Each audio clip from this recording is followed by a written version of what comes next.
All right, guys, what's going on? Welcome to Nutrition Fundamentals Part 2D, Gaining Weight. So this is another way of saying getting jacked, getting huge, getting yoked, putting on some size. So this is a piece inside of a larger course that I put together for all my clients that basically covers everything that guys in their 30s need to know to use nutrition and lifestyle and eating as a way to improve their body, improve their performance, and improve their health and their energy for the long term. So this is just a small piece of the puzzle, but this is a very important piece of the puzzle and one of my particular favorites, which is just helping my bros get jacked, helping my bros put on some size. So that's what we're gonna talk about over the next 20, 25 minutes is all the principles and things that you need to know to actually make progress in putting on some muscle if you've been struggling with doing that, or you just wanna get jacked because it's awesome, all right? So everything we're gonna know and cover is inside of here. So I'm Coach Jacob. My company is Shift Fitness Systems. Our goal is to make you athletic for life, which doesn't just mean the ability to play sports or, go get after it, but it really just means allowing you the ability to show up better for yourself, for your family, for the community, and do things that really create meaning and purpose for you and your life and get you excited about it. So that's what we're here to do. And nutrition is part of that. And getting jacked is honestly a pretty big part of that too. So let's talk about it. All right, so we talked in some previous presentations about find your starting point and picking your goals. So we talked about starting point in a different topic here, but now we're picking our goals. So the three primary goals that we talk about are based on your body composition and your physique, right? So we talk about losing body fat. We talk about recompositioning at a certain weight, and then we talk about gaining weight. This is the gaining weight presentation, so that's what we're gonna really focus on here today. So what's your goal? The goal is to gain weight. All right, we want to gain muscle, not body fat. All right, we don't want to be like White Goodman at the end of dodgeball. We're not just trying to make the number on the scale go up. We're trying to gain muscle. All right, and there's particular strategies that we use to do that efficiently so that we gain as much muscle as possible, as little body fat as possible, and we actually look good when we put on an extra 8, 10, 15, 20 pounds, whatever it is at your goal. All right, so that's what these strategies are based around, and that's what we're going to be talking about today. All right, so here's a little bit of my personal track record on getting big, getting jacked, whatever. Forgive me also for how I sound, man. The allergies up here are kicking my butt today. So we're just working with what we got. So back in 2019, through the middle part of 2020, I gained nearly 20 pounds. It's probably the biggest I'll ever be in my whole life. And it was awesome, but honestly, the grocery bill started to add up. But these are strategies that I implemented and fine-tuned over that time.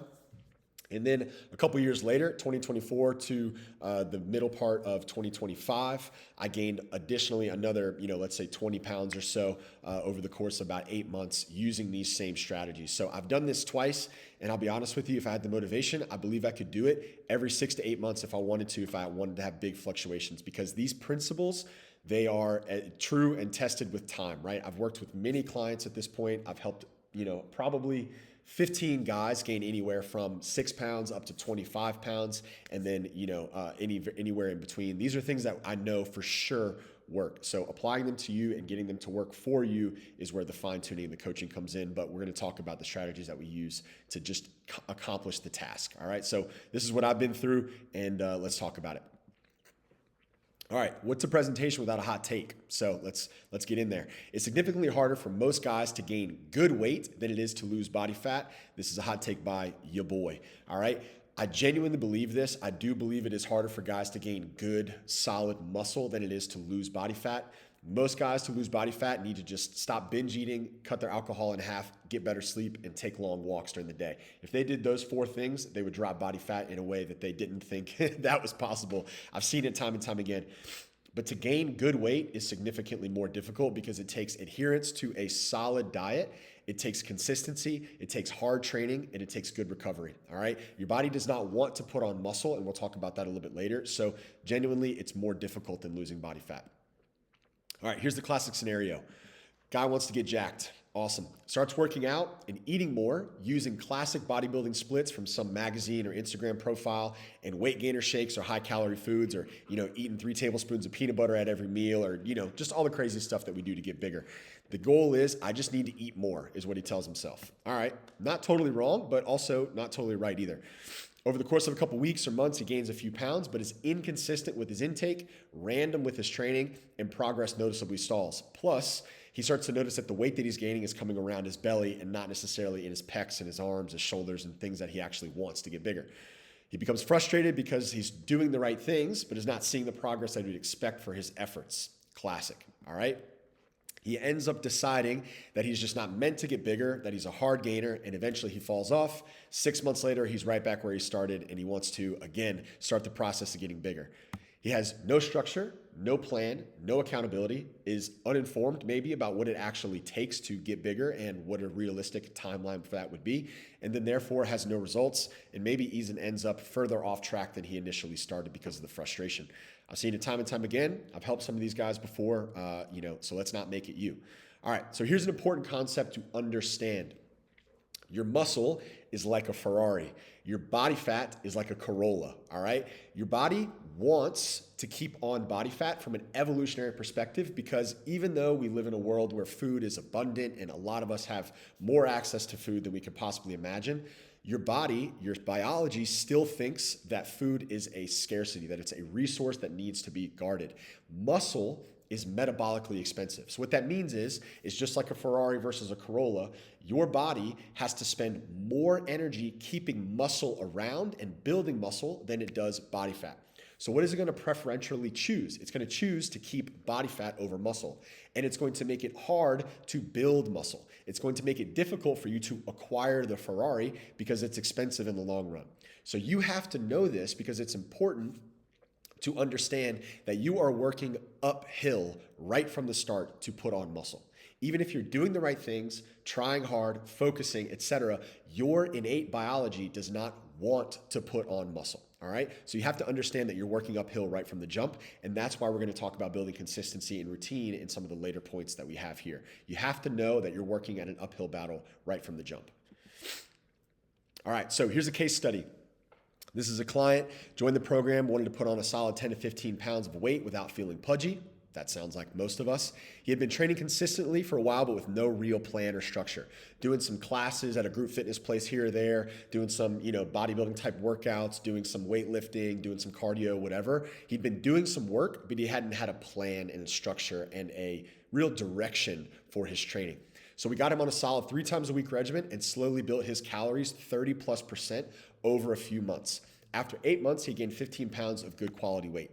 So when he started, he was eating, this is about an average day, and eating an average of 1,500 calories, 120 grams of protein, 171 grams of carbs, and 53 grams of fat. All right. At the end of his nutrition, we had gotten him up to eating about 2,250 calories a day, over 140 grams of protein, over 260 grams of carbs, and 66 grams of fat. This, done consistently, plus good training, got him his results. If he had just done this one day, it's not going to matter at all. But doing this and building to this over the course of 4, 6, 8 months is what allowed him to gain 15 pounds and change his body over that time period, right? So this is just what that kind of nutritional thing looks for. We'll talk about the training a little bit later. All right, so here's some very simple truths. These are the 2 things that you need to know about gaining weight. If I could tell you 2 things, here it is, all right? How much food, calories, and type, macros you eat will determine how big you get. You cannot make muscle or fat or anything else out of thin air, hopes, and dreams. You have to eat food to do it. So how much food and what type of food will determine how big you get. How you train and live determines what you look like when you get big. So eating enough will get you big. What you look like when you get big is determined by how you train and live. So what's the difference between me going from 187 to 205 and ending up at 25% body fat? This is ChatGPT did this to my picture, which I think is wild. But this is what 25% body fat looks like at 205 apparently. Versus 187 to 205 and actually leaning out in that process. How did I do that?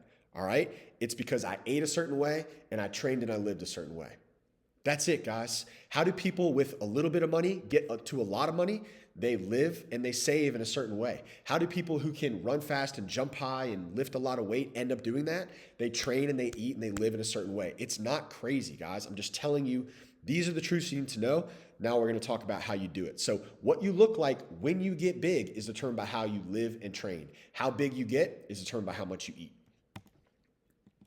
Got fired up there, dude. Freaking ready to rip. All right, here's some rules. Eat for the body you want, not the one you have. So if you weigh 185, but you want to be 200 pounds, then you have to eat like a lean-ish 200-pound person who trains, period. That much protein, that many calories, that consistently. All right. You're not going to become 200 pounds if you eat the amount of food that somebody who's 185 eats. It just doesn't work like that. That is the part of the, not to drop a big word, thermodynamics that comes in. I stuttered on that one.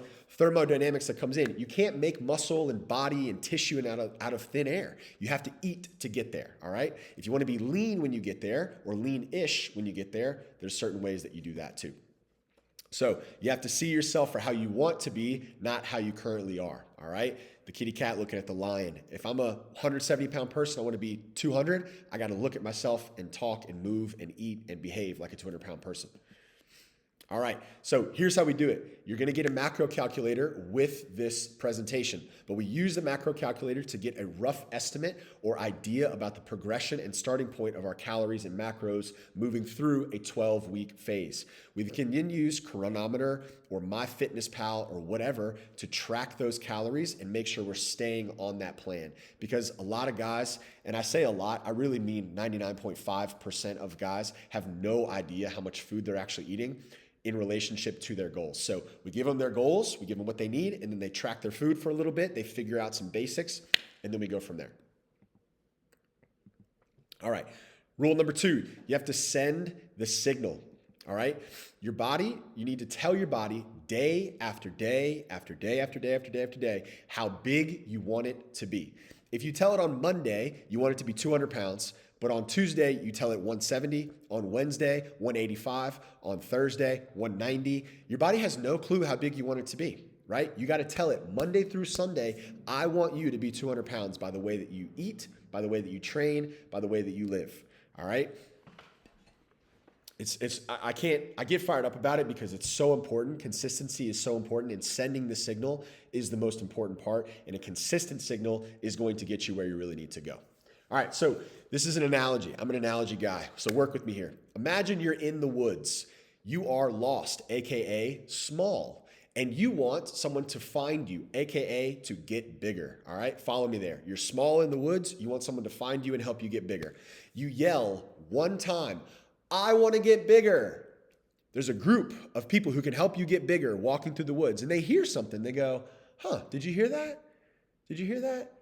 And they wait for another noise, or they get silent so they can hear again. But you don't yell again. Well, guess what? They're not going to find you. But if you yell over and over and over and over, I want to get bigger, I want to get bigger, I want to get bigger, they will eventually find you, and you will eventually get bigger. It's like that. If you're lost in the woods and you only yell one time, no one's going to freaking find your ass. You got to yell over and over and over and over again. That means you got to train over and over again, eat over and over again, and recover over and over and over again. All right? So when life gets you small, do you know what you got to do? You got to just keep eating and training, eating and training, eating and training. That is the not so secret, guys. Like, I wish I had some ultra proprietary information to be able to, disseminate to you as if I have some, key to a secret Pandora's box. But the reality is you've got to eat more and you've got to train more. Now, I do believe I have good programs and good ways to get you there practically for guys in their 30s, but that's the truth of the matter there. All right. So more rules. This is going to talk about a specific way to get bigger without getting fat. So to get big without getting fat, you got to keep fat to a minimum and build your calories slowly. We're going to talk about a little bit of physiology here so that you understand why this is important. So the basics are, you got to hit your protein targets, 0.7 to 1 gram per pound of body weight. And that's your goal body weight. You got to keep fat to 0.5 gram per pound. The carbs are the rest of your calories, anywhere from 14 to 18 calories per pound. And then you're going to add 5 to 10% total calories from maintenance every 3 to 4 weeks. My macro calculator tells you how to do all of this, so you're not sitting there like Rain Man trying to figure this out in your head. All right, here's a gentleman, and this is the classic route that I see a lot of guys try to do. It's like, oh, I'm going to try to bulk, and then I'm going to try to cut. I mean, no offense to this guy, but I think he wasted a lot of time because he ended up taking 11 months to get basically pudgy and then 11 months to cut himself down to a lean physique. That's 22 months. That's almost 2 years. It took me, not that I'm some genius or guru or something, 8 months to go from 187 to 205 and leaner than this guy is after 24 months. How is that possible? It's because I didn't waste my time trying to bulk and then trying to cut. I followed these rules. I trained a specific way, and I got to that place without having to get fat and then try to get lean again, right? There's ways to do this without having to go through this process. And one of the ways is making sure you keep fat to a minimum and then build your calories slowly over time. So here's how that works. And the reason why we want to keep fat to a minimum and build calories slowly. Reason number one, carbohydrates create a larger hormonal response. So we take most of our calories that we have allocated to getting bigger and we contribute them to carbohydrates because hormones, aside from training and aside from your other lifestyle factors, creating a larger hormonal response is going to get you bigger. There's a reason why bodybuilders take exogenous hormones. There's a reason why steroids are a freaking thing. Those are hormones, guys. So if you can trigger your body to release more specific types of hormones to get you bigger, why not do it? Carbohydrates help you do that. So this is just a study that talks about the hormonal response in relation to fats versus carbs. It is significantly higher in carbs than it is in fats. That's going to help you get bigger without getting fatter. All right. So it's not juice. It's a protein shake. If you haven't seen 50 First Dates, this is going to go right over your head. But no, it's actually a bunch of carbs if you want to get jacked. All right. Eat a bunch of carbs. All right, fat needed to make hormones is minimal. So people talk about, having the correct amount of saturated and unsaturated fats to make hormones in your body, testosterone, DHEA, et cetera, progesterone, all these things, right? It's true. You need fats, you need lipids, you need cholesterol to make hormones, specifically the hormones that help you get jacked.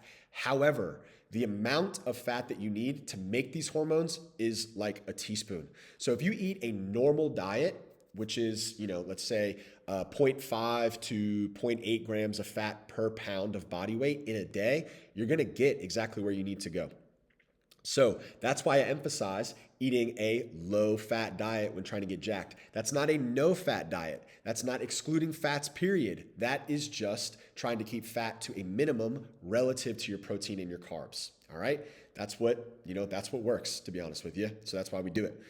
All right. Number 3 is if you eat too much too fast, you will gain fat. So there is a difference between somebody in how much they eat. That's 170 and 200. If the person who's 170 wants to become 200, they need to start to eat more. But if they right away start to eat like a 200-pound person, they will get fat because their metabolism, their activity, their lifestyle, et cetera, has not adapted quickly enough to close that gap. So they will get fat, like the gentleman before, aka bulk, and then they will have to recalibrate to become lean at that weight. But if you build slowly over time, your body has a chance to allocate things towards muscle versus towards body fat, right? So that's the game that we're playing. We get enough calories that we have excess to build muscle, but not so much excess that we end up storing it and putting on body fat during that process, all right? So what this study essentially talks about is that for the first, 6 to 10 weeks of of weight training, the primary muscle gain comes from muscle cell swelling and water gain, right? So your body starts to, basically build a little bit of inflammation, build a little bit of tolerance to your training, and basically start to bulk up from water gain, all right? After that, it starts to add protein to the muscle that you're actually building, which is helping you get legitimately more jacked. All right. So it takes a while, let's say 8 weeks or so, to actually start to build real protein in your body, more muscle in your body, and not just start swelling from water and inflammation. So that's just something to know. All right, so this is a client of mine. He's since kind of recalibrated things a little bit, but this is how it happens sometimes. Bro, I've gained about 15 pounds since we started, and this was over the course of like 3 months. Is that to be expected? I've been taking creatine and TBH, eating a ton, like 70% of the 5% of the meals I'd say are on the healthy side, and drinking on the weekends. So I'm like, should I welcome this as muscle gain or should I chill the fuck out on the foods and bevs? Reality is he was eating too much. All the reality is he was getting strong as shit in the gym. So there's both happening.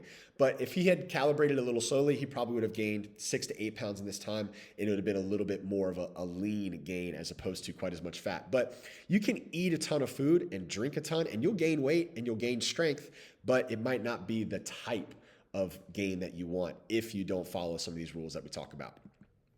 All right. So at the end of the day, it's about calories and protein. So if it works better for you in your lifestyle, make sure that you hit your target calories and protein and then let the rest fall into place. If you do not give your body enough energy and enough protein to build muscle and to gain weight, you will not do it regardless of how quote unquote perfect the rest of your macros are. Make sure you hit your protein, make sure you hit your calories, let the rest fall into place.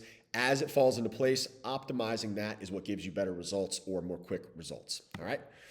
All right. So rule number 3 or 4, whatever. Sleep more, AKA better. So we talk about the acute effect of sleep deprivation on skeletal muscle protein synthesis and the hormonal environment. Basically, what happens to your hormones and to your muscle when you do not sleep properly. Let's look at some highlights here. Chronic sleep loss is a potent catabolic, aka tissue breakdown, aka opposite of getting jacked, stressor, increasing the risk of metabolic dysfunction and loss of muscle mass and function. That's not good, meaning your metabolism doesn't work as well and you cannot build muscle. All right. Next down, acute sleep deprivation, so meaning missing 1 or 2 nights of sleep, reduced muscle protein synthesis by 18%. That's not nothing, guys. That's not freaking nothing. Sleep deprivation also increased plasma cortisol by 21%, meaning you lost your ability to build muscle by 18% and you increased your ability to break it down by 21%. You also decreased plasma testosterone by 24%. That's not good, y'all. If you do that 1 or 2 nights, no big deal. You recover, you sleep on the weekends, it's all good. But if you're chronically having bad sleep, meaning sleeping less than 7 hours and also not going to sleep until 11, 11:30, 12 at night, which is a lot of my guys coming in, that's not going to be good, all right? So a single night, last line here, of sleep deprivation is sufficient to induce anabolic resistance in a pro-catabolic environment. What does that mean? It's sufficient to induce anabolic resistance, meaning your body is resisting getting jacked and is pro breaking down your muscle tissue. That's the exact opposite of what we want, all right? So here's the physiology or some of the physiology behind that. Growth hormone is a really important hormone when it comes to minimizing fat gain and improving muscle building and tissue function, all those things. It goes up in the first half of your sleep, then it starts to drop in the second half of your sleep as cortisol comes up to wake you up. So growth hormone being high is good. Growth hormone being low is bad. So if you're not getting quality sleep before midnight, when the natural cycle of your sleep is rolling, you are significantly holding back your muscle gaining potential. So I'm telling you, just adding 20 to 30 minutes of good quality sleep in the first half of the night, meaning going to bed at 10 as opposed to 10:30, will significantly improve your gains over the course of 4, 6, 8 months. If you improve that one thing, you'll probably gain an extra 2 or 3 pounds versus somebody who does not, maybe even a little bit more. All right. Rule number 4, train harder. All right. This is a comment from a client. I meant to write 10 out of 10 when he's grading his workouts. To be honest, I don't know if I've ever done a more difficult self-workout in my life. This is somebody who gained 15 pounds in, I believe it was 7 months, and he looked jacked doing it. All right. This is the kind of progress that you need to see in your workouts. You need to be progressing week over week over week, set over set. So if you look at workout number 1 here, he started off with 10 by 80 pounds. By workout number 3, it was 10 by 90, and he finished with 10 by 110. What that means is over the course of 3 weeks across this workout, he probably lifted just in this exercise an extra 200 pounds. That's huge as far as it comes to the stress on your body and the amount of input that you're giving your body to increase your muscle mass. So you need to train hard, guys. That's pushing for PRs in your main lifts. That's going to failure in your secondary sets and then doing some good quality accessory work to build the total volume that you have. All right. So here's how we train harder. Here's how I educate my clients on how to train harder. We have a whole resource on how to pick your weights and how to progress your weights throughout your workouts. Once you learn how to do that and you learn the principles, every week you're making 2, 3, 5% jumps. So like we talked about, you want to alternate between periods of higher volume and higher load. That's how your body gets bigger and stronger and bigger and stronger. You want to increase the PRs on your primary lifts. That means your squat, your bench, your trap bar deadlifts, your pull-ups, etc., are going up every month. Your secondary exercises, your B series exercises, you're going to failure or very close, like really digging in to the muscle thresholds that you have. And then you want to hit a minimum of 3 sessions per week. If you're training twice a week, you might see some gains for the first 2 to 3 months. After that, you're going to be maintaining or making such small progress that it's not really noticeable to talk about. We want to hit 3 sessions per week. That's not 4 hours of training. That could be 3 hours of training per week to see some good progress. All right. You need to get stronger to get jacked, okay? I see a lot of guys making this mistake, so we're gonna spend some time talking about it because this is crucial to understand. So many people are putting the cart before the horse, meaning that they are trying to put getting bigger in front of getting stronger. And here's why that is not going to work. Imagine this gentleman trying to carry all of these rocks, a half mile or whatever, wherever he needs to go to drop these rocks off.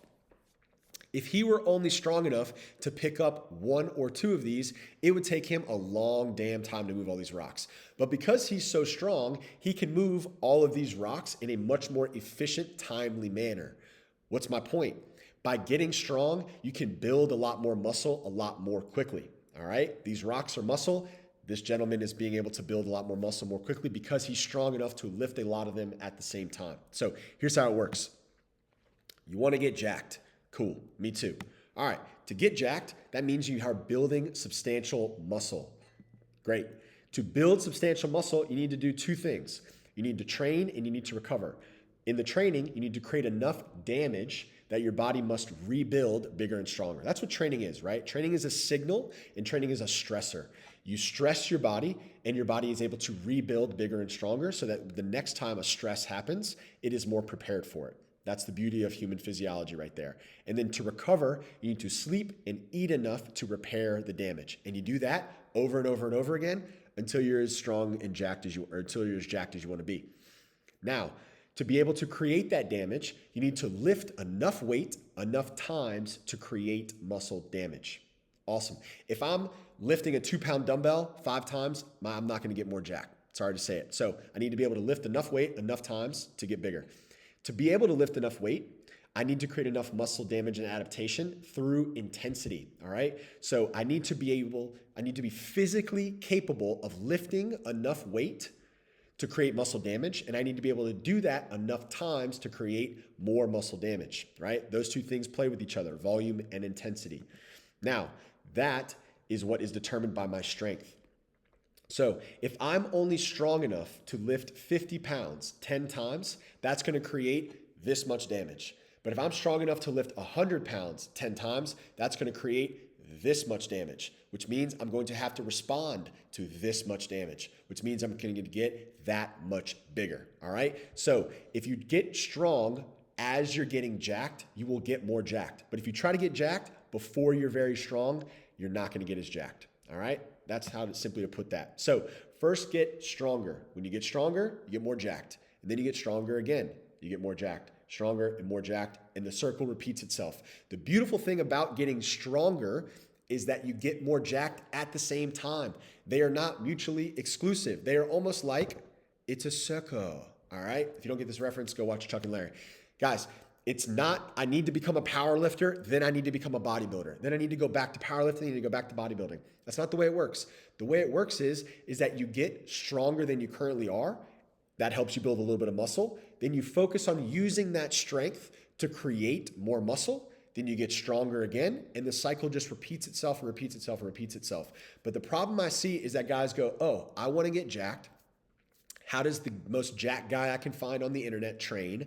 They go look at that, and then they use his program or they use those methodologies, and they're not lifting enough weight for it to really matter. Like if you're doing lateral raises with 10 pounds on your first set, like your shoulder is not going to be under enough stress to actually make the gains that you're talking about. But if you start doing compound lifts and build up your strength, your body is going to be under enough load to actually instigate and to create the cycle of building muscle. Then you can go back and forth with high volume stuff and bodybuilding techniques and yada, yada, yada. That's the coaching breakdown that, if you become a client, we can work on. Cha-ching. All right. It's like a circle. Okay. Here's some strength standards. So before I give any of my clients specific quote unquote bodybuilding or hypertrophy, ultra hypertrophy focused training, I have to make sure that they meet these standards. Otherwise, they will be not making the progress that they could because they don't have the materials to do it. They don't have the raw horsepower to be able to focus on building muscle until they can meet these standards. So your back squat needs to be 1.25 times body weight. That's not 3 times body weight or 2 times body weight. It's 1.25. So if you're 200 pounds, you need to be able to squat 250. If you're 175, that's like 230 or 225 or whatever it is, right? You need to be able to do that. For your upper body, you need to be able to do 12 chin-ups. I'm talking all the way down to all the way up. And you need to be able to bench press 1.1 times your body weight. So if you're a 200-pound man and you cannot bench press 225 one time, you are not strong enough to focus on getting jacked, all right? Make sure that you can meet these standards. Otherwise, you will not be maximizing your training and getting as much from your hypertrophy training as you could.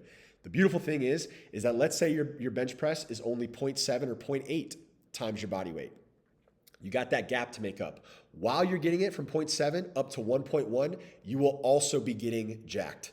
That's the beautiful part about it, okay? So if you can't do 1.1 times your body weight, the reality is that you are still in the quote unquote novice or beginner category for your weightlifting. So as your weightlifting is increasing, so will your muscle mass and your performance, and it's a beautiful thing that synergy is happening at the same time.